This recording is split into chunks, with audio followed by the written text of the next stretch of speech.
என்ன பண்ணுறது வேறு தெரியலையே, நாளைக்கே வேறு கட்ட சொல்லியிருக்காங்க இஎம்ஐ. ஐயோ ச்சே, இந்த நேரத்தில் காசு இல்லாமல் போகுது. Hello ma'am. ஹலோ சார், இந்த மந்த்து நீங்கள் இஎம்ஐ கட்டல. நாளைக்கு தான் லாஸ்ட் டேட்டு. கட்டிடுங்க, இல்லைன்னா வண்டி எடுத்துகிட்டு போயிடுவோம். கட்டிடுறேன் மேம், கட்டிடுறேன் மேம், கண்டிப்பாக. அண்ணனுக்கு கால் பண்ணி பார்க்கலாமா? கொடுப்பாரா என்னன்னே தெரியலையே, கால் பண்ணி பார்க்கலாம். ஹலோ அண்ணா. சொல்கிறேன் இருக்க? நான் நல்லா இருக்கேன்டா. என்னடா ஆச்சு, அழுகுற மாதிரி பேசுகிறேன்? இல்லைண்ணா, நார்மலாக தானே பேசுகிறேன்.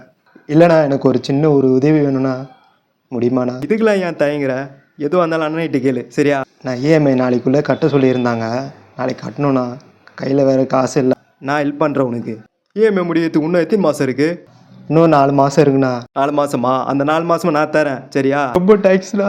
ஒரு எமர்ஜென்சியில் கண்டிப்பாக காசு கேட்பாங்க, அடிக்கடி கேட்க மாட்டாங்க. எமர்ஜென்சியில் மட்டும்தான் காசு கேட்பாங்க. அந்தமாரி நேரத்தில் நீங்கள் கண்டிப்பாக உதவி பண்ணால் அவங்களுக்கு மனசு ரொம்ப சந்தோஷமாக இருக்கும்.